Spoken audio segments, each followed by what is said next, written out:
Hello, everyone. Let's talk about YouTube. We've all seen YouTube. We've all used YouTube, but let's talk about how we can use this for our classroom. Now, just a quick little introduction to the way YouTube works. It's kind of like old-fashioned television. You remember this. There was NBC, there was CBS, there was KCAL 9, and these were all channels.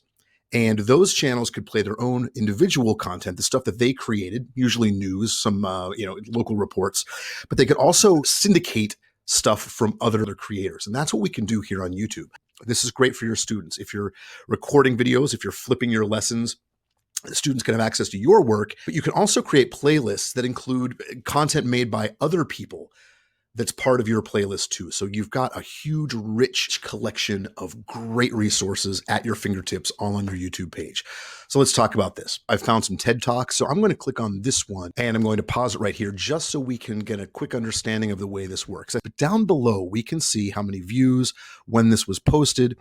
And over here, this is what I want to talk about for using it in our classrooms. We've got the share button.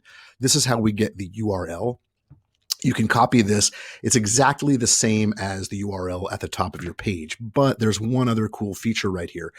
If I want to start at, say, about 55 seconds in, I click the share button and there's a little option here that says start at 55 seconds.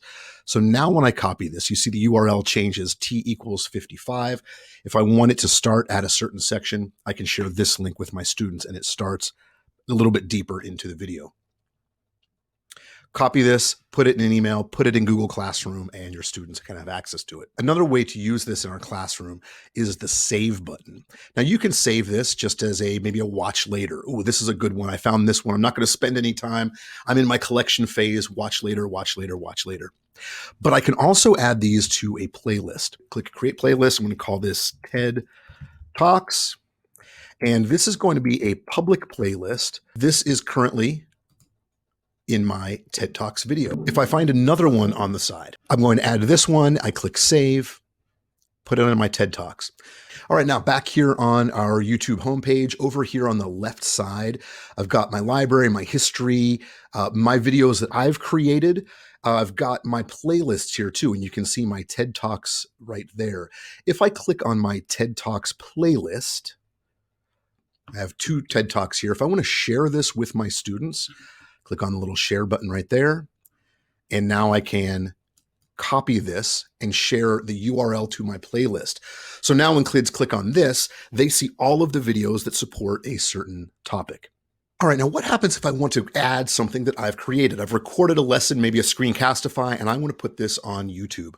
Up here in the top right corner, I'm going to click Create. Now, if you haven't yet created your YouTube channel, you have to click on here and basically just put your teacher name in there, click Create Channel, and you're ready to go.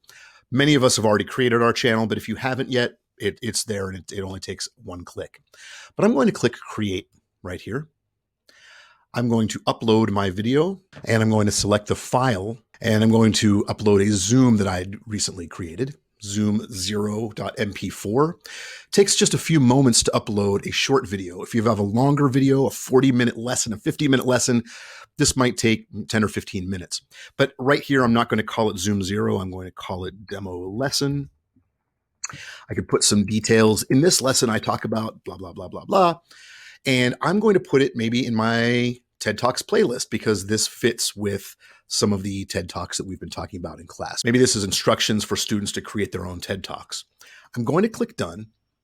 Now, right here is the audience made for kids. Now, a few options with this. If you say, yes, it's made for kids, it's going to turn off commenting and it's not going to suggest other related videos. So if we're doing this for class, I suggest that you use, yes, it's made for kids. You can put an age restriction on there, not required. I'm going to click Next.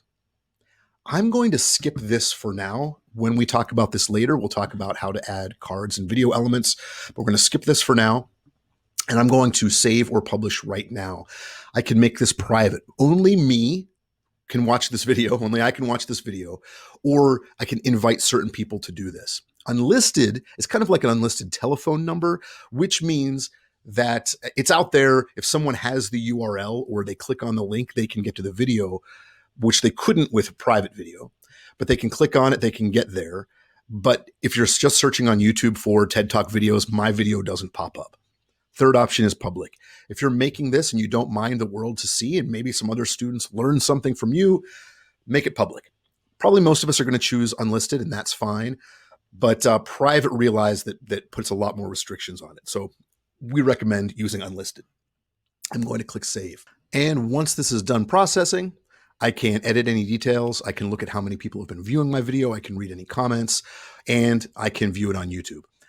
Very, very easy to create a library of the videos that you create and that other people have created that you also want to share with your students.